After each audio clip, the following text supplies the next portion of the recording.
The courtroom felt like a tomb. Vincent Sterling sat frozen in his chair, watching his lawyer of 15 years pack up his briefcase with the cold efficiency of an undertaker.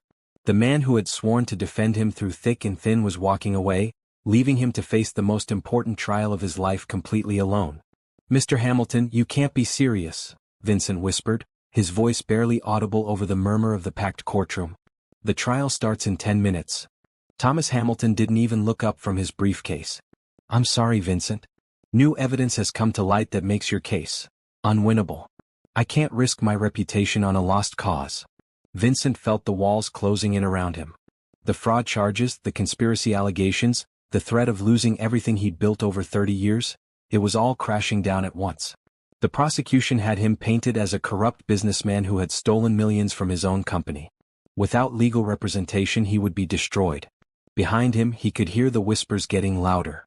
Reporters were scribbling furiously, shareholders were shaking their heads in disappointment, and his business rivals were barely containing their glee. This was exactly what they had wanted, to see Vincent Sterling brought to his knees.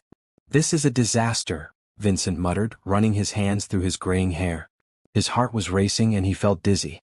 At 52 he had survived corporate battles, hostile takeovers and economic downturns, but nothing had prepared him for this moment of complete abandonment.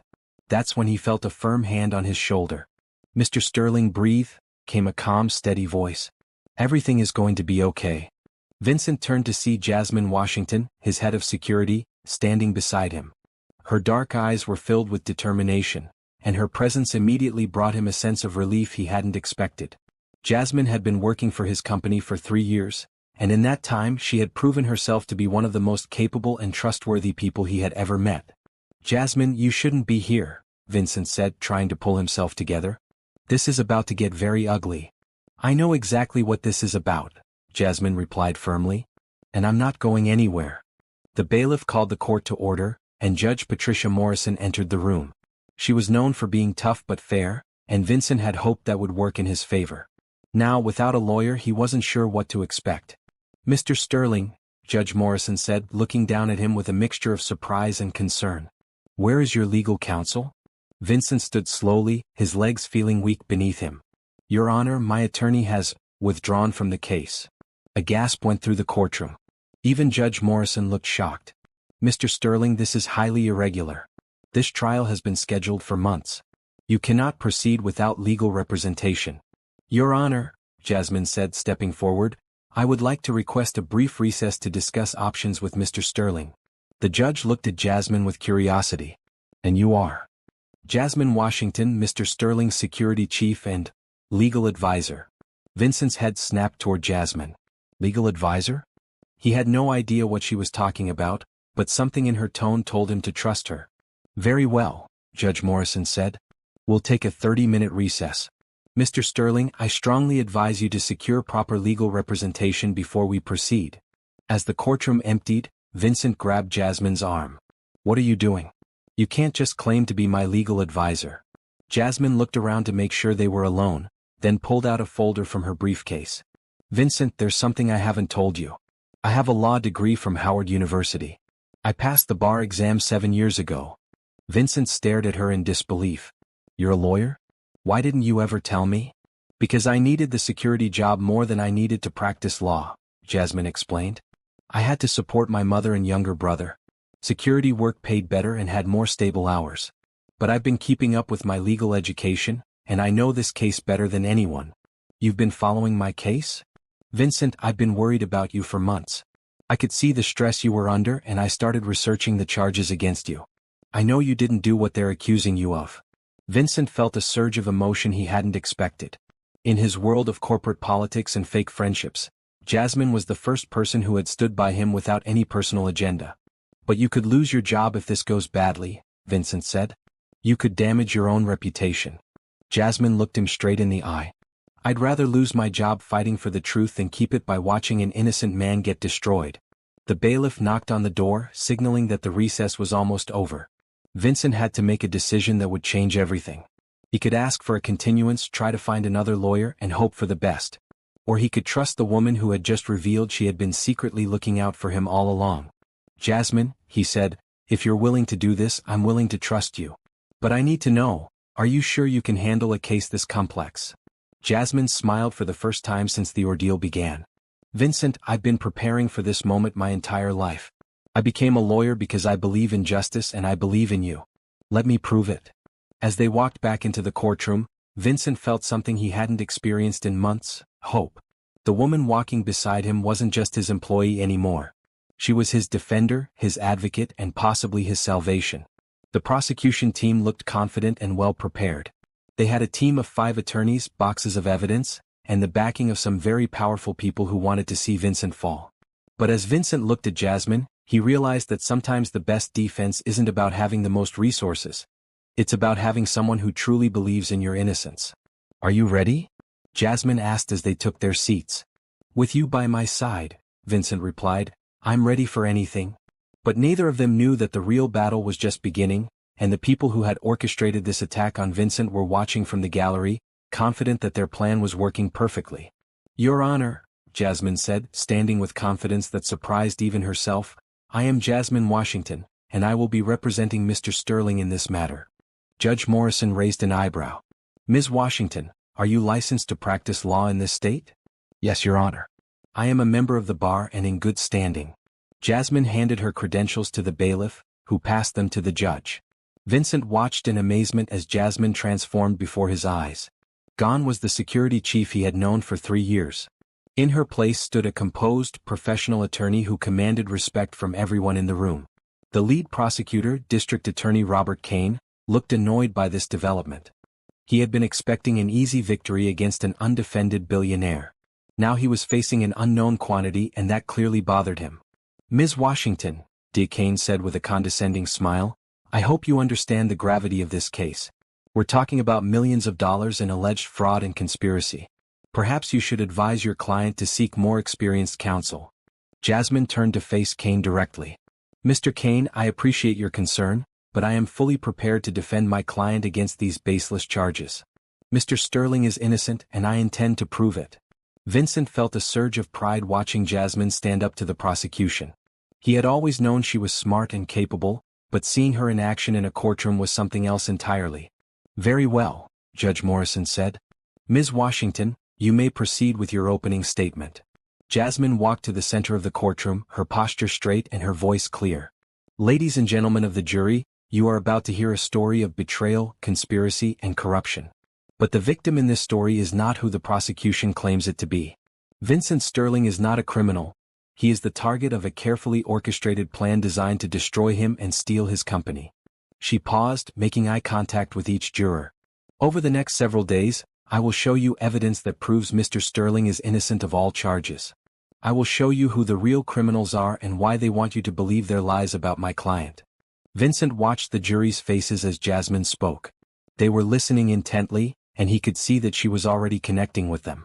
Her sincerity was evident in every word she spoke. The prosecution wants you to believe that Vincent Sterling, a man who built his company from nothing and has employed thousands of people for over 30 years, suddenly decided to steal from his own business. They want you to believe that a man who has donated millions to charity and has never had so much as a parking ticket decided to become a criminal. Jasmine walked closer to the jury box. But I ask you to use your common sense. Why would a successful businessman risk everything he has worked for to steal money he doesn't need? The answer is simple, he wouldn't. Vincent Sterling is innocent, and by the end of this trial, you will know the truth. As Jasmine returned to her seat, Vincent felt a mixture of gratitude and admiration. She had just put her own reputation on the line to defend him, and she had done it with grace and conviction. That was incredible, Vincent whispered to her as the prosecution began their opening statement. We're just getting started, Jasmine replied, already taking notes on the prosecutor's words. D.A. Kane's opening statement was polished and aggressive. He painted Vincent as a greedy executive who had used his position to steal from his own company. He promised to present evidence of forged documents, hidden bank accounts, and a web of lies designed to cover up Vincent's crimes. Vincent felt his confidence wavering as Kane spoke. The prosecutor was skilled and convincing, and he had clearly prepared well for this trial. But every time Vincent started to feel overwhelmed, he looked at Jasmine, who was calmly taking notes and occasionally whispering reassurances to him. Don't worry, she said during a brief recess. Everything he just said is based on circumstantial evidence and assumptions. We have the truth on our side. But he sounds so sure, Vincent said. What if the jury believes him? Jasmine turned to face him fully. Vincent, I need you to trust me. I have been studying this case for months, and I know exactly how to expose the lies they're telling about you. But I need you to stay strong and have faith in the process. Vincent nodded, drawing strength from her confidence. I trust you, Jasmine. I just never expected to be fighting for my life like this. You're not fighting alone, Jasmine said firmly. We're in this together and we're going to win. As the trial resumed, Vincent found himself studying Jasmine more closely. She took detailed notes, objected when appropriate, and never seemed rattled by the prosecution's attacks. She had a natural instinct for the law that impressed even the judge. During the first witness testimony, Jasmine's cross-examination was masterful. She quickly exposed inconsistencies in the witness's story and raised serious questions about his credibility. Vincent watched as the jury began to look skeptical of the prosecution's case. How long have you been practicing law? Judge Morrison asked Jasmine during a sidebar conference. This is my first major trial, Your Honor, Jasmine admitted. But I have been studying law for years, and I am fully prepared to represent my client. Well, you're doing an excellent job, the judge said. Your client is fortunate to have you. When they broke for lunch, Vincent and Jasmine found a quiet corner in the courthouse cafeteria. Vincent was still processing everything that had happened in the last few hours. I can't believe you've been hiding this from me, Vincent said. You're an amazing lawyer. Jasmine smiled. I told you I had to support my family. The security job was more practical than trying to start a law practice from scratch. But you clearly have a gift for this. Why didn't you ever consider changing careers? Because I was comfortable, Jasmine admitted. And because I was scared. It's easier to play it safe than to take risks. Vincent leaned forward. What changed your mind? Why are you taking this risk now? Jasmine was quiet for a moment. Because I realized that some things are more important than playing it safe. You didn't deserve what happened to you today, and I couldn't stand by and watch you get destroyed when I knew I could help. Vincent felt something shift inside him. He had always respected Jasmine as an employee, but now he was seeing her as something more. She was brave, intelligent, and loyal, qualities that seemed rare in his world. Thank you, he said simply. For everything. Don't thank me yet, Jasmine replied. We still have a long way to go. As they prepared to return to the courtroom, Vincent realized that his life had changed in ways he never could have imagined. This morning he had been a desperate man facing ruin. Now he was part of a team, fighting alongside someone who believed in him completely. The afternoon session would bring new challenges, but for the first time in months, Vincent felt ready to face them. The courthouse emptied as the first day of trial came to an end. Vincent and Jasmine gathered their materials in the now quiet courtroom, both knowing that the real work was just beginning. We need to go to your office, Jasmine said, stuffing papers into her briefcase. I need to see all of your financial records, employee files, and any correspondence related to the transactions they're claiming were fraudulent. Vincent nodded. Everything is in my private office. But Jasmine, are you sure you want to spend your entire night working on this? Vincent, we have less than 12 hours before court resumes tomorrow. If we're going to build a defense, we need to use every minute we have. They drove to Sterling Industries in Vincent's car, the silence between them filled with tension and determination. The building was mostly empty, with only a few security guards and cleaning staff remaining. Vincent's corner office occupied the entire top floor, with floor-to-ceiling windows offering a stunning view of the city. Jasmine had been in the office many times before, but tonight it felt different. Tonight she wasn't just his employee, she was his partner in this fight. Start with these, Vincent said, pointing to several filing cabinets. These contain all the financial records from the past 5 years. Jasmine rolled up her sleeves and dove into the files. She had always been detail-oriented, but now she was looking at everything with the sharp eye of an attorney. Every transaction, every contract, every email could be the key to proving Vincent's innocence.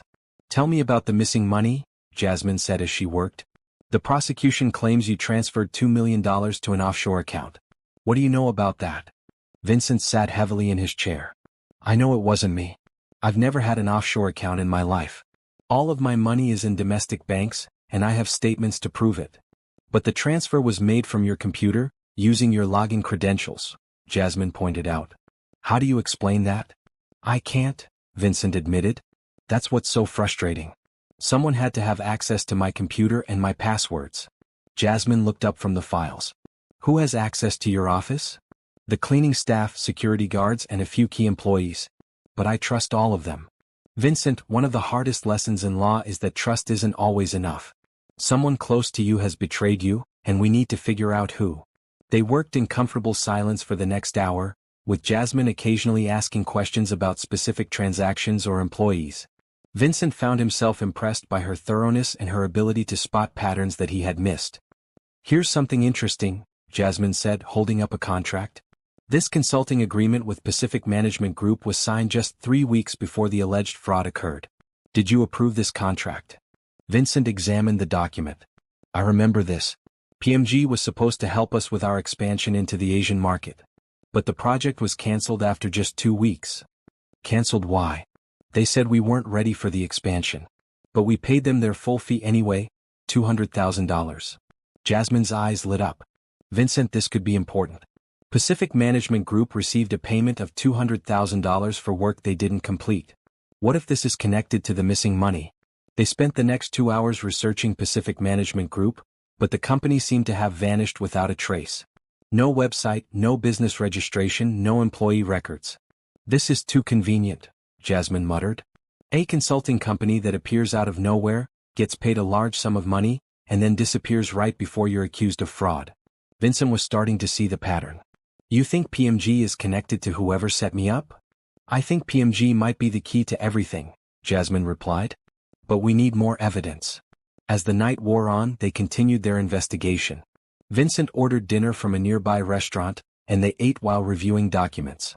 Despite the serious nature of their work, Vincent found himself enjoying Jasmine's company in a way he hadn't experienced in years.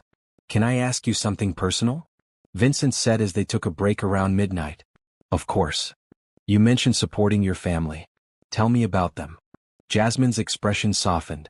"My mother raised me and my younger brother Tyler after our father died when I was 16. Mom worked 2 jobs to keep us in school, but she got sick about 5 years ago. Lupus. She can't work anymore and Tyler is in college. That's why you took the security job instead of practicing law?" "Security paid better and it had good health insurance for Mom. I couldn't afford to take the risk of starting a law practice when they needed me to be stable." Vincent felt a surge of respect for Jasmine. She had sacrificed her own dreams to take care of her family, and she had done it without complaint or self-pity. "Your mother must be proud of you," Vincent said. "She is. But she's also worried about me taking on this case. She thinks I'm risking too much by going up against powerful people." "Are you? Risking too much, I mean?" Jasmine considered the question carefully. "Maybe. But some things are worth the risk. You've always been fair to me, Vincent. You've paid me well, treated me with respect, and never made me feel like I was just another employee. When I saw you being attacked by people who don't know the real you, I couldn't stand by and do nothing." Vincent felt his heart racing. He had always been attracted to Jasmine, but he had never allowed himself to act on those feelings because of their professional relationship. Now, seeing her fight for him with such passion and dedication, those feelings were becoming impossible to ignore. "Jasmine, I need you to know something," Vincent said, his voice slightly shaky. "What you're doing for me, it means more than you can imagine. I've never had anyone believe in me the way you do." "Vincent," Jasmine said softly, "you're a good man. I've seen how you treat your employees, how you handle difficult situations, how you care about other people. The person they're describing in court isn't you." Their eyes met across the desk and Vincent felt something shift between them. This wasn't just about the trial anymore. This was about 2 people who had been working together for years, finally seeing each other clearly. "We should get back to work," Jasmine said, but her voice lacked conviction. "Right?" Vincent agreed, though he didn't move to pick up any files. They stared at each other for another moment before Jasmine broke the spell by returning to her documents. But something had changed between them and they both knew it. "Vincent, look at this," Jasmine said, her voice suddenly urgent. "I found something." She handed him a bank statement that he had never seen before. It showed a series of transfers from Sterling Industries to Pacific Management Group, but the amounts were different from what Vincent remembered. "This shows that PMG received over $800,000, not $200,000, Jasmine said. "Someone has been hiding the real payments." Vincent studied the statement carefully. "This isn't from our regular bank. How did you find this?" "It was mixed in with your personal financial records. Vincent, someone wanted you to have this statement. They wanted you to know about the extra payments." "But why? If they were trying to frame me, why leave evidence that could help me?" Jasmine's mind was racing. Maybe they weren't trying to frame you. Maybe they were trying to expose the real criminals and you got caught in the middle. Vincent felt a chill run down his spine. You think this is bigger than just someone trying to steal from my company? I think someone is using your company to launder money or hide illegal transactions. And when you started asking questions or getting too close to the truth, they decided to eliminate you as a threat. They looked at each other, both realizing that the stakes were higher than they had initially thought. This wasn't just about Vincent's reputation or his company. It was about uncovering a criminal conspiracy that involved powerful people who would stop at nothing to protect their secrets. We need to be careful, Jasmine said. If we're right about this, then the people behind it are dangerous. Vincent nodded grimly. Are you sure you want to continue? We could still find you a way out of this. Jasmine stood up and walked to the window looking out at the city lights. Vincent, I've spent my entire adult life playing it safe. I've taken the secure job, avoided risks and always chosen the easy path. But tonight, working with you, fighting for something I believe in, this is the first time I felt truly alive in years. She turned back to face him. I'm not walking away. We're going to find the truth and we're going to make sure justice is served. Vincent stood and joined her at the window. Together? Together, Jasmine confirmed. As they prepared to continue their investigation, neither of them noticed the black sedan parked across the street, or the man inside taking pictures of their silhouettes in the office window. The next morning arrived too quickly. Vincent and Jasmine had worked until 3 in the morning and were running on coffee and determination. They had uncovered several suspicious transactions, but they still needed concrete proof to present in court. You look tired, Jasmine said as they reviewed their notes in the courthouse lobby. I've never felt more awake, Vincent replied. We're close to something big, I can feel it. The second day of trial began with the prosecution calling their star witness, Vincent's former CFO, Richard Blackwood. Vincent felt his stomach drop as Richard took the stand. They had worked together for 12 years and Vincent had considered him a friend. Mr. Blackwood, D.A. Kane began, how long did you work for Sterling Industries? 12 years, Richard replied, not looking at Vincent. I was the chief financial officer. And during that time, did you observe any unusual financial activities? Yes, I did. In the past year, Mr. Sterling began making large transfers to offshore accounts. When I questioned him about it, he told me it was none of my business. Vincent started to stand, but Jasmine put a hand on his arm. Let him finish, she whispered. We'll get our chance. Richard continued his testimony, painting Vincent as a paranoid and secretive boss who had become increasingly erratic with company funds. Every word was a dagger to Vincent's reputation. Mr. Blackwood, Kane continued, did you ever try to stop these transactions? I tried to talk to him about it several times. But Mr. Sterling made it clear that if I continued to question his decisions, I would be terminated. So you felt intimidated? Absolutely. Mr. Sterling has a terrible temper, and I was afraid of what he might do if I pushed too hard. Vincent felt his face burning with anger. Everything Richard was saying was a lie, but he sounded so convincing that even Vincent started to doubt his own memory. When it was time for cross-examination, Jasmine stood with quiet confidence. Mr. Blackwood, you testified that Mr. Sterling made these transfers to offshore accounts. Do you have any documentation of these accounts? No, I don't have access to his personal banking information. I see. So you never actually saw these offshore accounts? No, but I saw the transfers leaving our company accounts. Jasmine walked to the evidence table and picked up a folder. Mr. Blackwood, I'm showing you what's been marked as Defense Exhibit A. This is a complete record of all transfers from Sterling Industries accounts over the past 2 years. Can you point to any transfers to offshore accounts? Richard studied the documents, his confidence wavering. These aren't the records I remember seeing. Are you suggesting that these official bank records are incorrect? I don't know. Maybe there are other accounts I wasn't aware of. Jasmine pressed on. Mr. Blackwood, you also testified that Mr. Sterling has a terrible temper. In your 12 years of working together, did you ever file a complaint about his behavior? No. Did you ever report him to HR for inappropriate conduct? No. Did you ever document any instances of this alleged intimidation? No, but that doesn't mean it didn't happen. Mr. Blackwood, isn't it true that you were passed over for promotion to president of the company last year? Richard's face flushed red. What does that have to do with anything? Isn't it true that you felt that promotion should have been yours? I was qualified for the position, yes. And isn't it true that you met with Pacific Management Group 3 weeks before Mr. Sterling was accused of fraud? Richard looked stunned. I don't recall. Mr. Blackwood, I'm showing you what's been marked as Defense Exhibit B. This is a restaurant receipt from Mario's Grill showing a dinner meeting between you and James Patterson of Pacific Management Group. Do you remember this meeting now? The courtroom was silent as Richard stared at the receipt. Vincent watched as his former friend's composure completely crumbled. I may have had a business meeting with them, Richard admitted quietly. A business meeting that you didn't report to Mr. Sterling? I was exploring opportunities for the company. Without your boss's knowledge or approval? I was being proactive. Jasmine paused, letting the implications sink in with the jury. Mr. Blackwood, how much money did Pacific Management Group pay you for these opportunities? D.A. Kane jumped to his feet. Objection. This is beyond the scope of direct examination. Your Honor, Jasmine responded. The witness testified about his concerns over suspicious financial transactions. I believe his own financial activities are relevant to his credibility. I'll allow it, Judge Morrison said. Please answer the question, Mr. Blackwood. Richard looked trapped. I didn't receive any money from PMG. Are you sure about that? Jasmine asked, producing another document. Because this bank statement shows a deposit of $50,000 into your personal account the day after your meeting with PMG. The courtroom erupted in whispers. Vincent felt a surge of hope as he watched the jury's expressions change from sympathy for Richard to suspicion. That deposit it was for consulting work, Richard stammered. Consulting work that you performed while employed full-time by Sterling Industries? I need to speak with my attorney. Mr. Blackwood, you are under oath. Did you accept money from Pacific Management Group while working for Sterling Industries?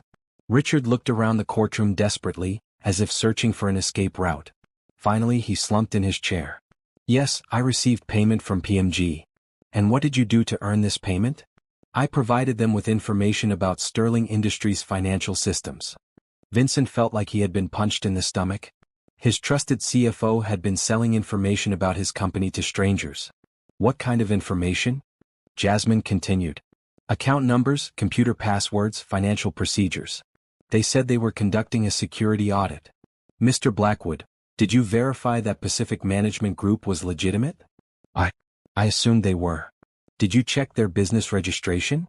No. Did you verify their references? No.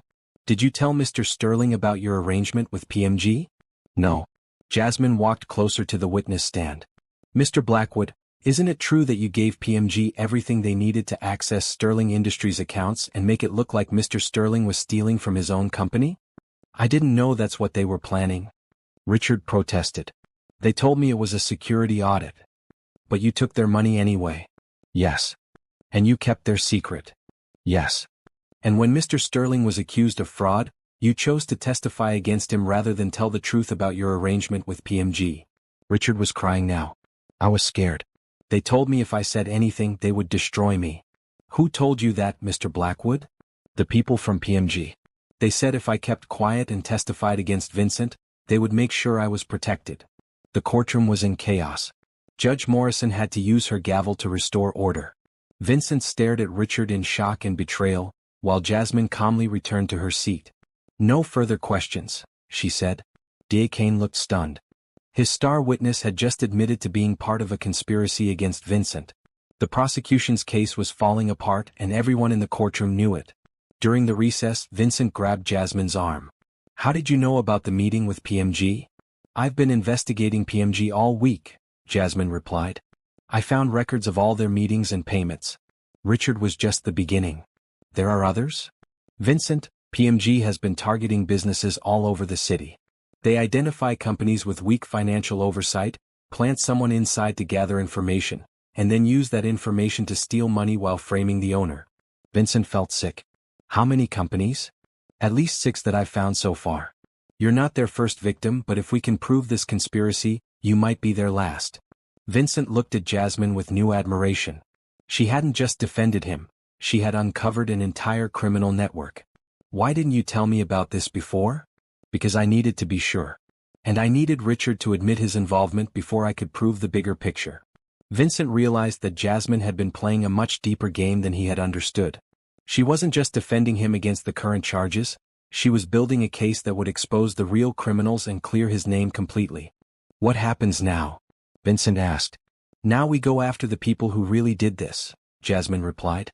And we make sure they can never hurt anyone else again. As they prepared to return to the courtroom, Vincent felt a wave of emotion wash over him. Jasmine had not only believed in his innocence, she had proven it. She had risked everything to uncover the truth, and in doing so she had saved his life.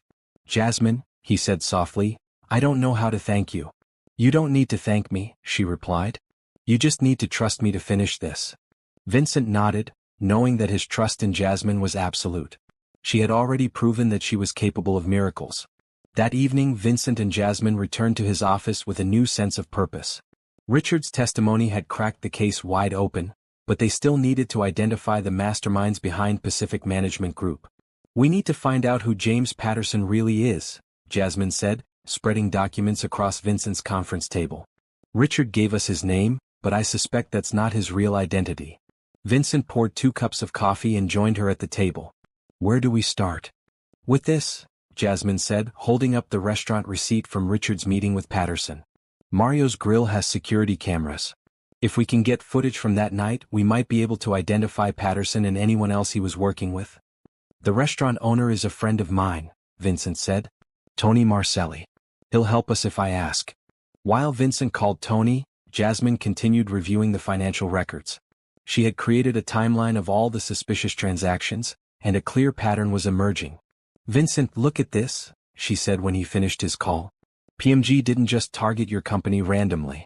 They specifically chose businesses that were about to go through major transitions. Mergers, expansions, leadership changes. Your company was planning the Asian expansion, which would have involved transferring large amounts of money internationally. So they were using legitimate business activities to hide their theft? Exactly. They would identify a company that was about to move money around, plant someone inside to get access to the financial systems, and then steal during the confusion of the transition. Vincent felt a chill. That's incredibly sophisticated. This isn't just some small-time fraud operation. No, it's not. These people are professionals and they've been doing this for a while. Tony called back within an hour. Vincent, I've got the security footage from that night. You want to come take a look? Vincent and Jasmine drove to Mario's Grill, a small Italian restaurant in the business district. Tony led them to his office behind the kitchen, where he had the security footage queued up on his computer. There, Tony said, pointing to the screen. That's your guy Richard. And that's the man he was meeting with. Vincent and Jasmine studied the footage carefully. James Patterson was a tall, well-dressed man in his 40s with silver hair and an expensive suit. But it was the woman sitting at the table next to them who caught Jasmine's attention. Tony, can you zoom in on that woman? Jasmine asked. Tony adjusted the camera angle. The woman was elegant, probably in her late 30s, with short blonde hair and designer clothing. She appeared to be dining alone, but Jasmine noticed that she was clearly listening to Richard and Patterson's conversation. She's not eating, Jasmine observed. She's just sitting there eavesdropping. You think she's part of it? Vincent asked. I think she's the one in charge, Jasmine replied. Look at how Patterson keeps glancing at her. He's reporting to her, not the other way around. Tony burned the footage onto a DVD for them, and they returned to Vincent's office to continue their investigation. Jasmine had Vincent's IT department enhance the images from the security footage, and they were able to get clear pictures of both Patterson and the mysterious woman. I've seen her before, Vincent said, studying the woman's photograph. But I can't remember where. Think, Vincent. Has she ever been to any business meetings? Social events? Industry conferences? Vincent closed his eyes and concentrated. Wait. The Chamber of Commerce dinner last month. She was there, sitting at the table with some city council members. Do you remember her name? No, but she was introduced as someone from the mayor's office. Economic development, I think. Jasmine felt her pulse quicken. Vincent, if she works for the city, she would have access to information about businesses applying for permits, expansions, government contracts. She would know which companies were about to handle large financial transactions, Vincent finished. That's how they chose their targets. They spent the rest of the evening researching the mayor's economic development team, and finally found what they were looking for. The woman's name was Catherine Mills, and she was the Deputy Director of Economic Development for the city. This is huge, Jasmine said, staring at Catherine's official biography. She's been in that position for 5 years. She would have had access to confidential information about hundreds of businesses. But why would someone in her position risk everything for a fraud scheme? Vincent asked. Money, Jasmine said simply. Look at her salary, $60,000 a year. But look at her lifestyle in these photos. Designer clothes, expensive jewelry, luxury car. She's living way above her means. Vincent studied the photos from various city events. You're right. Everything she's wearing probably costs more than her monthly salary. Vincent, I think we've found our mastermind. Catherine Mills has been using her position to identify targets, James Patterson has been recruiting insiders like Richard, and together they've been stealing from businesses all over the city. So what do we do now? We need to prove the connection between Catherine and Pacific Management Group. And we need to find out how many other businesses they've targeted. Jasmine began making phone calls to business owners who had been involved in economic development projects over the past year. By midnight, she had identified 3 other companies that had experienced mysterious financial problems shortly after working with the city on expansion projects. Vincent, this is bigger than we thought, she said, hanging up from her latest call. Thompson Manufacturing, Riverside Properties, and Global Logistics have all been victims of similar schemes. In each case, they were working on a city-approved project, they had an employee who suddenly had access to financial information, and they experienced thefts that were blamed on the business owners. Were they all prosecuted? 2 of them. The third one, Global Logistics, managed to avoid prosecution, but they lost so much money that they had to close their business. Vincent felt sick. How many lives have these people destroyed? Too many. But we're going to stop them. Jasmine's phone rang. It was her mother. Mom, I can't talk right now, I'm working, Jasmine said. Jasmine baby, I'm worried about you. I saw the news about the trial. Are you sure you know what you're doing? Mom, I'm fine. I'm exactly where I need to be. Just be careful, okay? These people you're going up against, they have a lot of power. I know, Mom. But sometimes doing the right thing means taking risks. After she hung up, Vincent looked at her with concern. Your mother's right to be worried. If Catherine Mills is as connected as she seems, she could make things very difficult for you. Vincent, I've been playing it safe my whole life. I've taken the secure job, avoided confrontation, and never rocked the boat. But watching you get destroyed by these people, knowing that I could help you but choosing not to because it might be risky, I couldn't live with myself. Vincent moved closer to her. Jasmine, what you're doing for me, it's changing my life. I've never had anyone fight for me the way you are. You deserve someone who believes in you, Jasmine said softly. You're a good man, Vincent. You don't deserve what they're doing to you. Vincent reached out and took her hand. I'm starting to wonder if maybe this whole nightmare happened for a reason. If it brought us together like this. Jasmine felt her heart racing.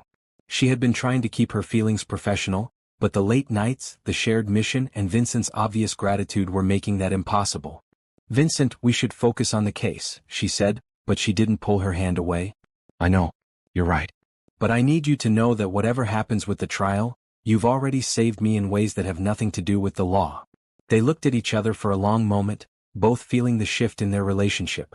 This wasn't just about employer and employee anymore, or even attorney and client. This was about 2 people who had found something special in the middle of a crisis. We should get some rest, Jasmine said finally. Tomorrow we need to figure out how to prove Catherine Mills is behind all of this. Right. The case, Vincent agreed, though his eyes never left her face. As they prepared to leave the office, Vincent's phone rang. The caller ID showed an unknown number. Hello. Vincent answered. Mr. Sterling, this is James Patterson. I believe you know who I am. Vincent's blood ran cold. He motioned for Jasmine to pick up the extension. What do you want? Vincent asked. I want to make you an offer.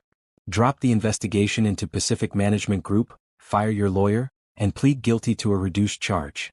You'll serve 2 years in minimum security and keep your personal assets. And if I refuse?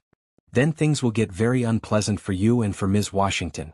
We know where she lives, Mr. Sterling. We know where her mother lives. We know where her brother goes to school. Vincent saw the fear flash across Jasmine's face, but then her expression hardened with determination. Mr. Patterson, Vincent said, I'm going to hang up now. And tomorrow, I'm going to make sure you go to prison for a very long time. You're making a mistake, Mr. Sterling. We're offering you a way out. Don't be stupid. Vincent hung up the phone. He and Jasmine looked at each other, both understanding that the stakes had just gotten much higher. They're scared, Jasmine said. They wouldn't be threatening us if they weren't desperate. Jasmine, maybe you should step back from this. I can't let them hurt you or your family. Vincent, I'm not going anywhere. We're too close to the truth for me to back down now. But the risks are worth it. These people have been destroying lives for years. If we don't stop them, they'll just keep doing it. Vincent felt a surge of admiration for her courage. Are you sure? I'm sure. But we need to be smart about this. If they're watching us, we need to be careful how we proceed. Vincent nodded. What do you suggest? We take everything we've learned and we present it to the FBI. This is bigger than what we can handle alone. The FBI? Vincent, we've uncovered evidence of a conspiracy involving city officials, fake businesses, and victims across multiple jurisdictions. This is a federal case. Vincent realized she was right. They weren't just dealing with a local fraud anymore, they were dealing with organized crime. Okay, he said. But we stay together. I'm not letting you handle this alone. Together, Jasmine agreed. As they left the office, both of them knew that they were about to enter the most dangerous phase of their investigation. But they also knew that they were stronger together than either of them had ever been alone. The next morning, Vincent and Jasmine met at a small cafe across town, far from the courthouse and Vincent's office. They needed a safe place to talk without being overheard or followed. I didn't sleep at all last night, Jasmine admitted, stirring her coffee absently. I kept thinking about what Patterson said. I'm worried about your family, Vincent said. Maybe we should arrange for some protection for them. I already called my brother and told him to stay on campus this week. And I've asked my neighbor to check on my mother throughout the day. Vincent reached across the table and took her hand. Jasmine, I would never forgive myself if something happened to you or your family because of me. This isn't because of you, Vincent. This is because of them. They're the ones who chose to threaten innocent people. Vincent squeezed her hand. How are you so brave? Most people would have walked away by now. Jasmine smiled sadly. You want to know the truth? I'm terrified. But I'm more afraid of what happens if we don't fight back. What do you mean? Vincent, my whole life has been about playing it safe. When my father died, I became the responsible one. I took care of my family, I chose a secure job, I avoided risks. But you know what? I've been miserable. Vincent studied her face. You seemed happy to me. I've been comfortable. There's a difference. I was so focused on security that I forgot to actually live my life. And now I'm fighting for something I believe in. I'm using my education and my skills to make a real difference. For the first time in years, I feel like I'm the person I was meant to be. Vincent felt his heart racing. Jasmine, can I tell you something? Of course. I've been attracted to you since the day you started working for me. But I never said anything because I didn't want to make you uncomfortable or jeopardize your job. Jasmine felt her cheeks warm. Vincent, I know this is complicated. I know the timing is terrible. But seeing you in action these past few days, watching you fight for me and for justice, I'm falling in love with you, Jasmine. The words hung in the air between them. Jasmine felt her heart pounding, but she also felt scared. Relationships had never been her strong suit, especially when they involved her heart. Vincent, I care about you too. More than I should. But we need to be careful. If people think our relationship is personal rather than professional, it could hurt the case. I understand. I'm not asking you to do anything about it right now. I just needed you to know how I feel. I'm glad you told me, Jasmine said softly. Because I've been feeling the same way. They sat in comfortable silence for a moment, both processing what they had just shared. Then Jasmine's phone buzzed with a text message. It's from Agent Rodriguez at the FBI, she said. He wants to meet with us this afternoon. Vincent felt a mix of relief and anxiety. Are you ready for this? As ready as I can be. Vincent, once we involve the FBI, there's no going back. They'll want to use our evidence to build a case against Catherine Mills and her network. What does that mean for us? It means we might have to testify in federal court. It means we might be putting ourselves in danger as witnesses. And it means the people we're going up against will know that we're serious about taking them down. Vincent considered this. Are you having second thoughts? No. Are you? Not a chance. These people destroyed Richard's life, they tried to destroy mine, and they've hurt who knows how many others. They need to be stopped. Then we're really doing this. We're really doing this. They spent the rest of the morning preparing for their meeting with the FBI. Jasmine had organized all of their evidence into a comprehensive presentation, complete with timelines, financial records, and witness statements. You've done incredible work, Vincent said, reviewing her materials. I can't believe how much you've uncovered in just a few days. I had good motivation, Jasmine replied. And I had help from someone who knows his business inside and out. We make a good team. The best, Jasmine agreed. The FBI field office was located in a modern building downtown. Agent Rodriguez met them in the lobby and escorted them to a secure conference room. He was a middle-aged Hispanic man with kind eyes and a professional demeanor. Ms. Washington, Mr. Sterling, thank you for coming in. I understand you have information about a conspiracy involving city officials and financial fraud. That's correct, Jasmine said, handing him a folder. We have evidence that suggests a widespread scheme targeting local businesses. Agent Rodriguez reviewed their materials carefully, occasionally asking questions for clarification. As he read, his expression grew more serious. This is extensive work, he said finally. Ms. Washington, you put together a very thorough investigation. Thank you. We believe there are additional victims who haven't come forward yet. I'm sure there are. Crimes like this often go unreported because the victims are too embarrassed or they blame themselves. So you'll investigate? Vincent asked. Oh, we'll definitely investigate. In fact, we've been looking into some irregularities in the city's economic development department for several months. Your evidence fills in some gaps we've been trying to close. Jasmine felt a surge of relief. So we're not the only ones who suspected something? Not at all. But you've provided us with the proof we needed to move forward. Ms. Washington, would you be willing to work with us as a consultant on this case? What would that involve? We'd want you to help us identify additional victims and gather more evidence. You'd be compensated for your time, and we'd provide protection for you and your family. Jasmine looked at Vincent, who nodded encouragingly. Yes, I'll do it. Excellent. Mr. Sterling, we'll also need your cooperation as a witness when we bring charges against the conspirators. Whatever you need, Vincent said. There's one more thing, Agent Rodriguez said. We believe Catherine Mills is planning to leave the country. We've been monitoring her activities and she's been liquidating assets and closing bank accounts. When? Jasmine asked. Soon. Which is why we need to move quickly. We're going to arrest her tomorrow morning. Vincent felt a mix of excitement and nervousness. Will that be safe? She's threatened us. Once she's in custody, the immediate threat will be reduced. But I want you both to be very careful until then. Don't go anywhere alone, and if you notice anything suspicious, call us immediately. As they left the FBI office, Vincent and Jasmine felt a sense of accomplishment mixed with anticipation. They had done everything they could to expose the conspiracy, and now it was in the hands of the professionals. I can't believe it's almost over, Jasmine said as they walked to Vincent's car. Are you disappointed? You've been enjoying the legal work. I have been. Agent Rodriguez offered me a job with the FBI if I'm interested. Vincent felt a stab of panic. Are you considering it? I don't know. It would be a chance to use my law degree and help people. But it would also mean leaving Sterling Industries. Jasmine, you have to do what's right for you.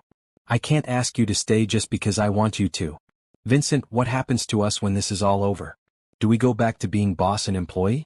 Do we pretend that none of this happened? Vincent stopped walking and turned to face her. I don't know. But I know I don't want to pretend that what we've shared didn't happen. Neither do I. But we need to be realistic about what's possible. Why?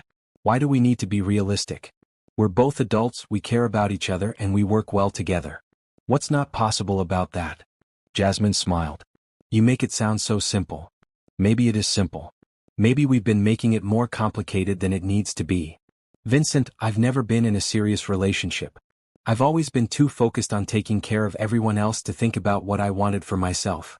And what do you want for yourself? Jasmine looked into his eyes. I want to be happy. I want to wake up every morning excited about my life. I want to feel like I'm making a difference in the world. And you think you can have those things? With you? I think I can have everything. Vincent felt his heart soar. Jasmine, when this trial is over, when Catherine Mills is behind bars, when we can finally breathe again, would you consider giving us a real chance? I'd consider it. But first, we need to finish what we started. Agreed. But Jasmine? Yes. I love you. Whatever happens, I need you to know that. I love you too, Vincent. More than I ever thought possible. They kissed for the first time standing on the sidewalk outside the FBI building, both of them knowing that whatever happened next, they would face it together. The arrest of Catherine Mills made front-page news. Vincent and Jasmine watched the coverage from his office, feeling a mixture of relief and satisfaction as they saw her being led away in handcuffs. FBI uncovers City Hall corruption ring. The headline read, Deputy Director charged with conspiracy and fraud. It's really over, Vincent said, putting his arm around Jasmine. Not quite, Jasmine replied. We still need to finish your trial. The charges against you haven't been dropped yet. But with Catherine and Patterson in custody and Richard's testimony about the conspiracy, surely the prosecution will dismiss the case. We hope so. But we need to be prepared for anything. Their optimism was short-lived. That afternoon, D.A. Kane called a press conference announcing that he was continuing with the prosecution of Vincent Sterling. The arrest of Catherine Mills and her associates does not change the fact that Vincent Sterling participated in these illegal activities, Kane told the reporters. We believe he was a willing participant in the conspiracy, not a victim. Vincent felt sick watching the press conference. How can he still claim I was involved? All the evidence points to me being framed. Kane has invested too much in this case to back down now, Jasmine explained. If he admits he was wrong about you, it makes him look incompetent. He's going to fight this to the end. So what do? We go back to court tomorrow and we prove your innocence once and for all. That evening, Jasmine worked late preparing for the next day's proceedings. She had requested permission to call Catherine Mills as a witness, hoping to get her to admit that Vincent had been framed. Are you sure she'll testify? Vincent asked. She'll testify. The question is whether she'll tell the truth. Vincent watched Jasmine work, admiring her dedication and skill. You know, even if I lose this case, working with you has been worth it. You're not going to lose, Vincent. I won't let that happen. But if I do, you won't. I promise. The next morning, the courtroom was packed with reporters and spectators. Everyone wanted to see what would happen when Catherine Mills took the stand. Your Honor, Jasmine said, the defense calls Catherine Mills. Catherine entered the courtroom in an orange jumpsuit, flanked by federal marshals. She looked composed, but Vincent could see the anger in her eyes. Ms. Mills, Jasmine began, you are currently in federal custody on charges of conspiracy and fraud, correct? Yes. And these charges relate to a scheme to defraud local businesses, including Sterling Industries? That's what they claim. Ms. Mills, did you know Vincent Sterling before he was charged with fraud? I had met him at various city events. Did you ever have any business dealings with him? Not directly. But you were aware of his company's plans to expand into Asian markets? Catherine hesitated. I was aware of many companies' expansion plans. It was part of my job. Ms. Mills, did you share information about Vincent Sterling's business plans with James Patterson? I invoke my Fifth Amendment right against self-incrimination. Ms. Mills, did you instruct Richard Blackwood to provide financial information about Sterling Industries to Pacific Management Group? I invoke my Fifth Amendment right. Ms. Mills, did you participate in a conspiracy to frame Vincent Sterling for crimes he didn't commit?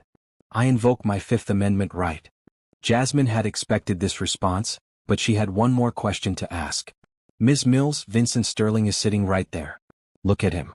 Is there anything you'd like to say to him? Catherine looked at Vincent for the first time since entering the courtroom. For a moment, her composed facade cracked. I'm sorry, she said quietly. You didn't deserve what we did to you. The courtroom erupted. D.A. Kane objected, but the damage was done. Catherine Mills had just admitted that Vincent had been framed. No further questions, Jasmine said, returning to her seat. D.A. Kane tried to repair the damage during his cross-examination, but Catherine continued to invoke her Fifth Amendment rights. Her apology to Vincent had been spontaneous and genuine, and everyone in the courtroom knew it. Your Honor, Jasmine said when Catherine's testimony was complete, the defense moves for a directed verdict of not guilty on all charges. Mr. Kane? Judge Morrison asked. Kane looked defeated. Your Honor, in light of recent developments, the prosecution requests permission to dismiss all charges against Vincent Sterling. Motion granted, Judge Morrison said. Mr. Sterling, you are free to go. The court apologizes for the ordeal you have endured. Vincent felt like he was floating. After months of fear and uncertainty, he was finally free. The courtroom erupted in applause as he hugged Jasmine. You did it, he whispered in her ear. You saved me. We did it, Jasmine corrected. Together. As they left the courtroom, they were surrounded by reporters shouting questions. Vincent raised his hand for quiet. I want to thank my attorney, Jasmine Washington, for her brilliant work on this case. Without her dedication and skill, I would not be standing here today. I also want to thank the FBI for their thorough investigation of this conspiracy. Mr. Sterling, one reporter called out, what will you do now? I'm going to rebuild my business and my life. And I'm going to make sure that the people who were hurt by this conspiracy get the justice they deserve. Ms. Washington, another reporter asked, will you be continuing to practice law? Jasmine looked at Vincent, then back at the reporters. I'm considering my options. But I can say that this experience has reminded me why I became a lawyer in the first place. Later that evening, Vincent and Jasmine celebrated at a quiet restaurant across town. They had both been through an incredible ordeal, and they needed time to process everything that had happened. I still can't believe it's over, Vincent said, raising his wine glass. To justice. To justice, Jasmine agreed. And to new beginnings. Speaking of new beginnings, Vincent said, I have something to ask you. What's that? I want to offer you a position as general counsel for Sterling Industries. Full salary, benefits, and complete autonomy to run the legal department however you see fit. Jasmine was touched by the offer. Vincent, that's incredibly generous. But I need to think about it. Of course. Take all the time you need. But I hope you'll consider it. I can't imagine running my company without you. It's not about the job, Vincent. It's about us. If I work for you, people will always question our relationship. They'll say I only got the job because we're, whatever we are. So what do you suggest? I suggest we take some time to figure out what we want our relationship to be. And then we make our professional decisions based on what's best for both of us. Vincent nodded. That's very wise. But can I ask you one more thing? Anything. Will you go on a real date with me? Not as my employee, not as my lawyer, but as the woman I'm falling in love with. Jasmine smiled. I thought you'd never ask. Tomorrow night? Tomorrow night. As they left the restaurant, Vincent felt like his life was finally beginning again. He had his freedom, his reputation, and the promise of a future with the most remarkable woman he had ever met. But more than that, he had learned something valuable about himself. He had discovered that he was capable of love, trust, and partnership in ways he had never imagined. Jasmine had not only saved his business and his freedom, she had saved his heart. The final day of Vincent's trial arrived with unexpected drama. Even though the charges had been dismissed, Judge Morrison had called a special hearing to address the broader implications of the conspiracy that had been uncovered. This court has a responsibility to examine how such a massive fraud could have occurred within our city's government, Judge Morrison announced. I am ordering a full investigation into the Economic Development Department and any other city agencies that may have been compromised. Vincent and Jasmine sat in the gallery, watching as the judge addressed the packed courtroom. Several other business owners who had been victims of the conspiracy were present, along with their attorneys and representatives from the FBI. Your Honor, said Agent Rodriguez, standing to address the court, the Federal Bureau of Investigation has identified at least 12 businesses that were targeted by this conspiracy over the past 3 years. The total amount stolen exceeds $4 million. A murmur went through the courtroom. Vincent felt sick thinking about all the people who had been hurt by Catherine Mills and her network. Mr. Sterling, Judge Morrison said, please approach the bench. Vincent and Jasmine walked forward together. Mr. Sterling, I want to personally apologize to you on behalf of this court and this city.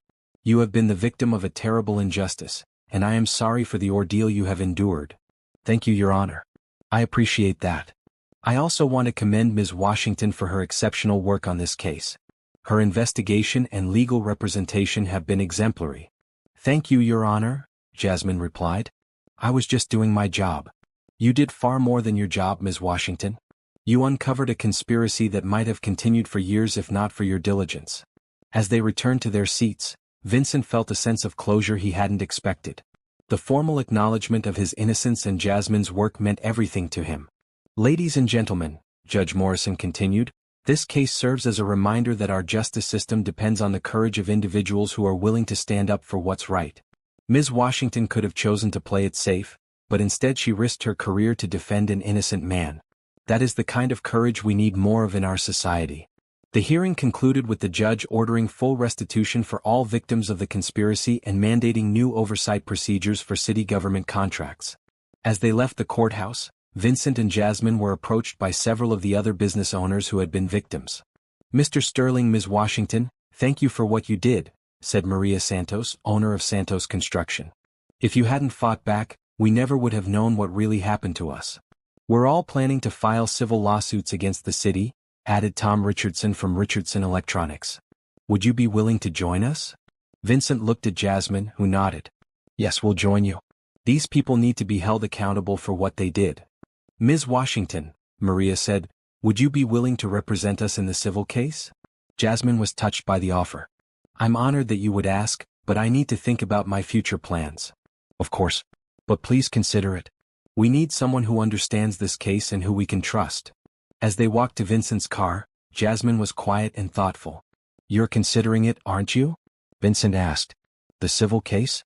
Yes, I am. These people deserve justice, and I know this case better than anyone. What about the FBI job offer? I'm still thinking about that too. Agent Rodriguez called this morning. They want me to join their white-collar crime unit. Vincent felt a stab of anxiety. That would be a great opportunity for you. It would. But Vincent, I need to ask you something honestly. If I don't take the job at Sterling Industries, if I choose to practice law independently, would you be okay with that? Of course I would. Jasmine, I want you to do whatever makes you happy. Even if it means we see less of each other? Vincent stopped walking and took her hands. Jasmine, I fell in love with you because of who you are, your intelligence, your courage, your integrity. I would never want you to give up your dreams for me. But what about us? What about our relationship? We'll figure it out. If you want to practice law, then that's what you should do. If you want to work for the FBI, then that's what you should do. I just want to be part of your life, whatever that looks like. Jasmine felt tears forming in her eyes. You really mean that? I really mean it. I love you, Jasmine. I want you to be happy and fulfilled, even if that means making some sacrifices. What kind of sacrifices? Well, if you're going to be a hotshot federal agent, I might have to learn to share you with the rest of the world. Jasmine laughed through her tears. You're amazing, you know that? I'm learning. You're teaching me how to be a better man. Vincent, can I tell you something? Anything. I've never been happier than I am right now. Fighting for you, using my skills to make a difference, being with you. This is the life I want. Then let's build it together. How? However you want. If you want to practice law, I'll support you. If you want to work for the FBI, I'll support you. If you want to travel the world and fight injustice, I'll support you. And what about you? What do you want? I want to rebuild my company. I want to be a better employer and a better member of this community. And I want to wake up every morning knowing that I'm with the woman I love. Jasmine kissed him right there on the courthouse steps, not caring who was watching. I love you too, she said. More than I ever thought possible. So what do we do now? Now we go home and we start planning our future together. As they drove away from the courthouse, Vincent felt like his life was finally beginning. He had been through hell and back, but he had emerged stronger and more grateful than ever before. Vincent, Jasmine said, I've made a decision about the job offers. What's that? I'm going to start my own law practice. I want to specialize in helping businesses that have been victimized by fraud and corruption. And I want to represent the other victims in the civil case against the city. That's perfect, Vincent said. And I want to be your first client. Vincent, you don't need to. Yes, I do. Sterling Industries needs a general counsel, and I can't think of anyone I'd rather work with. We can structure it so you're an independent contractor, maintaining your own practice while also handling my company's legal needs. Jasmine smiled. That could work. We'd be partners, not boss and employee. Partners in every way, Vincent agreed. As they pulled into Vincent's driveway, both of them knew that they had not only survived their ordeal, they had found something beautiful in the midst of it. They had found each other, and they had found a way to build a future together that honored both of their dreams. 6 months later, Jasmine's law practice was thriving. She had successfully represented all 12 victims of the Mills conspiracy in their civil lawsuit against the city, securing a settlement of $8 million in damages and compensation. The Washington legal group occupied a small but elegant office in the business district, just a few blocks from Sterling Industries. Jasmine had hired 2 associates and a paralegal, and she was already building a reputation as one of the city's most effective attorneys specializing in corporate fraud cases. Ms. Washington, her secretary announced over the intercom, Mr. Sterling is here for your 4 o'clock meeting. Jasmine smiled. Vincent visited her office at least twice a week for legal consultations, though they both knew he came by more often than strictly necessary for business. Send him in, she said. Vincent entered carrying a bouquet of flowers and wearing the smile that never failed to make her heart skip a beat. Counselor, he said formally, then broke into a grin. How's my favorite lawyer?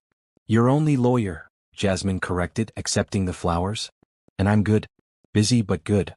I have some news, Vincent said, settling into the chair across from her desk. Good news or bad news?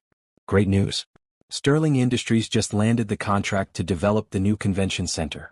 It's the biggest project in the company's history. Vincent, that's wonderful. I'm so proud of you. I couldn't have done it without your legal work on the proposal.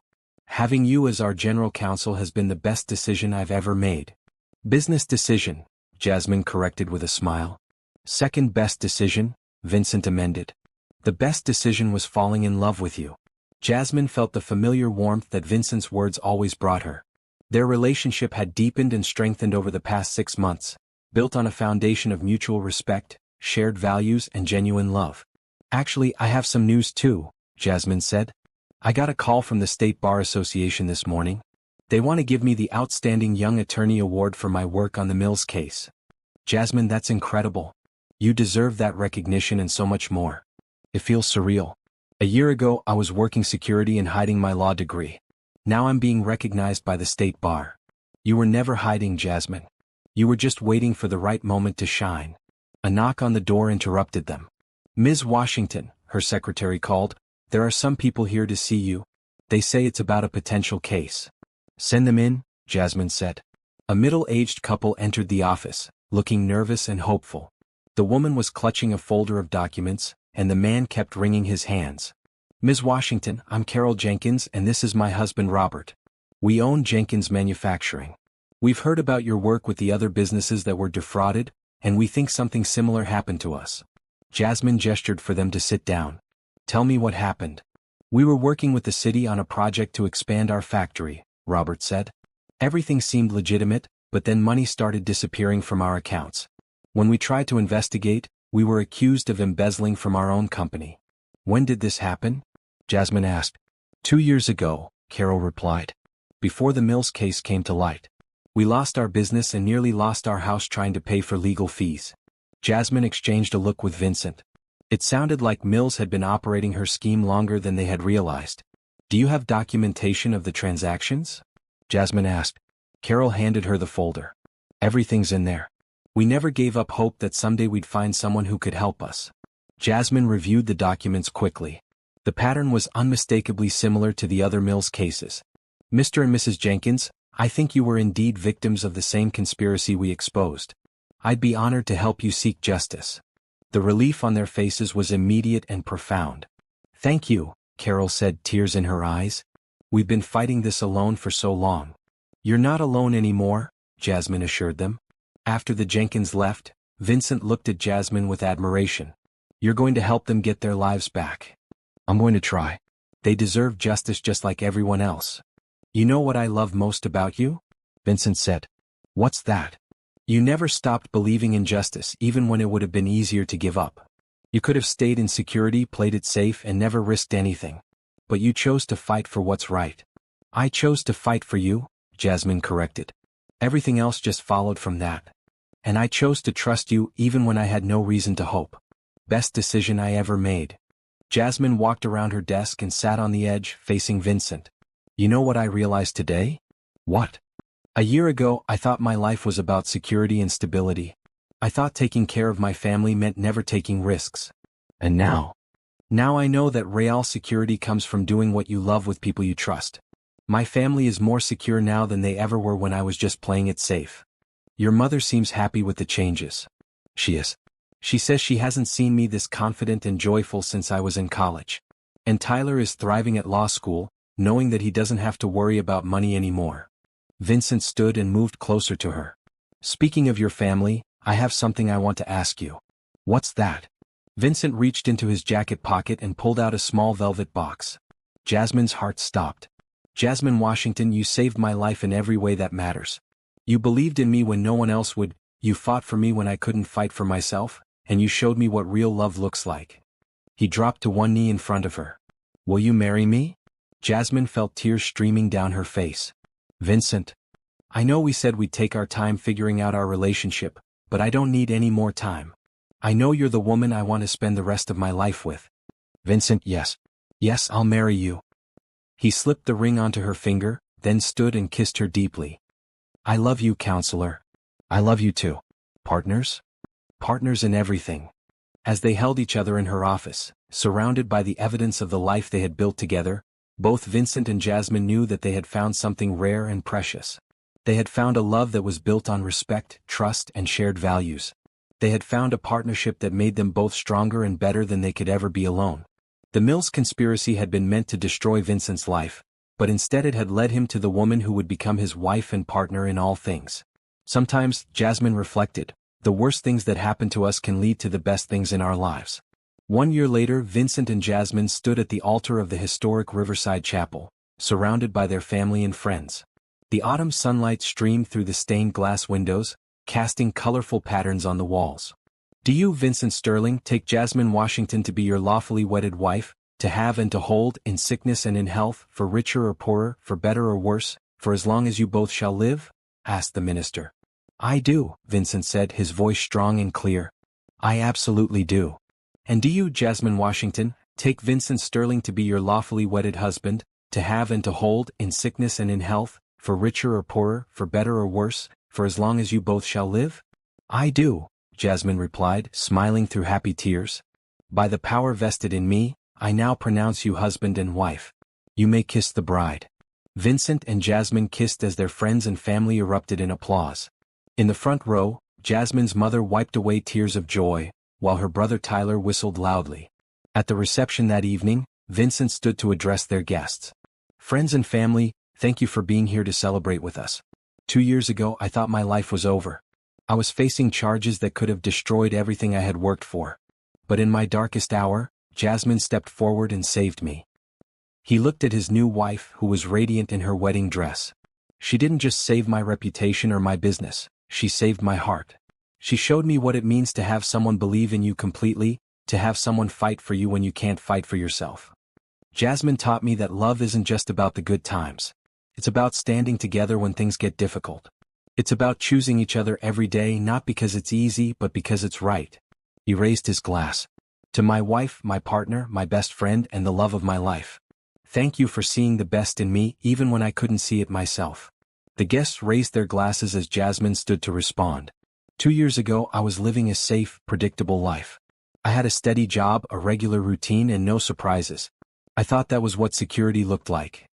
But Vincent taught me that real security doesn't come from avoiding risks. It comes from finding someone you can trust completely to face those risks with you.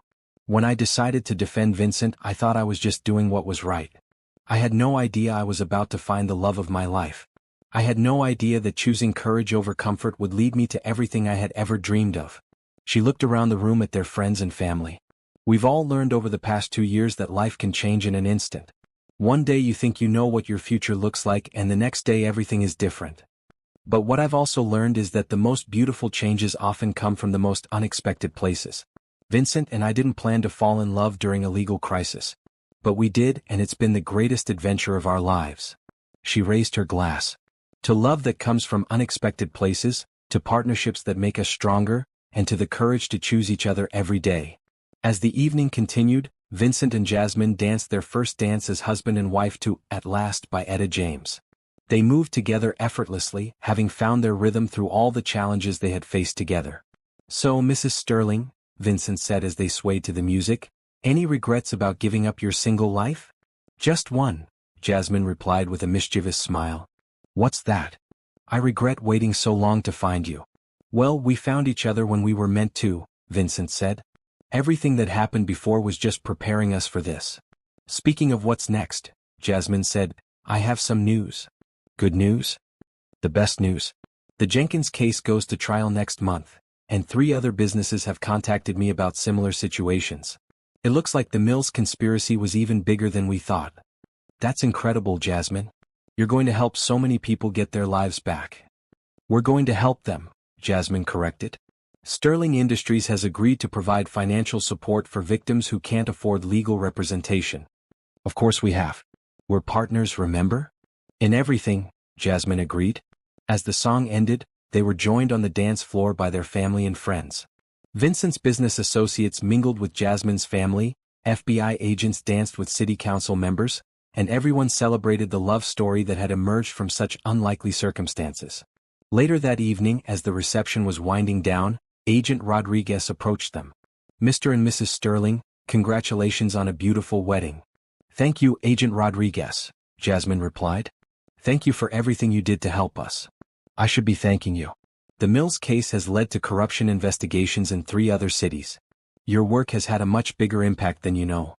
We're just glad we could help, Vincent said. Actually, I have one more piece of good news. Catherine Mills was sentenced yesterday, 15 years in federal prison, no possibility of parole for 8 years. Vincent and Jasmine looked at each other. They had both testified at Mills' sentencing hearing, and it had been an emotional experience seeing the woman who had tried to destroy their lives finally face justice. That's a good sentence, Jasmine said. She won't be able to hurt anyone else for a long time. No, she won't. And James Patterson received 12 years. Richard Blackwood got 3 years in probation, which was appropriate given his cooperation. As Agent Rodriguez walked away, Vincent and Jasmine stood together watching their friends and family continue to celebrate. Do you ever think about what would have happened if Richard hadn't betrayed me? Vincent asked. Sometimes. But then I realized that if it hadn't happened, we might never have discovered what we mean to each other. So you don't regret any of it? Vincent, the worst day of your life led to the best thing that ever happened to both of us. How could I regret that? Vincent kissed his wife gently. I love you, Mrs. Sterling. I love you too, Mr. Sterling. As they prepared to leave for their honeymoon in Italy, Vincent and Jasmine reflected on the incredible journey that had brought them together.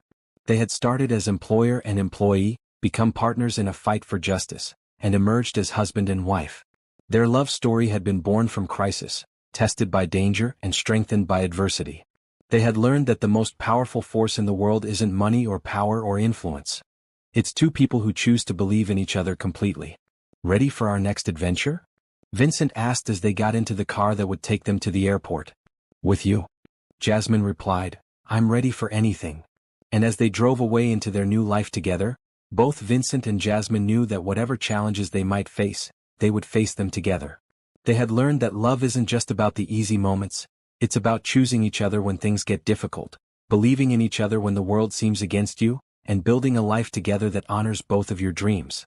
Their story had started with betrayal and false accusations, but it had become something beautiful.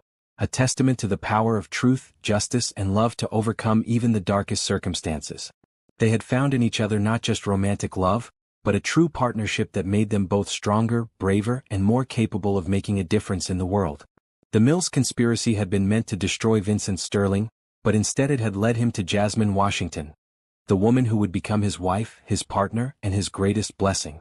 Sometimes, as they both had learned, the worst things that happen to us are actually the beginning of the best things that will ever happen to us.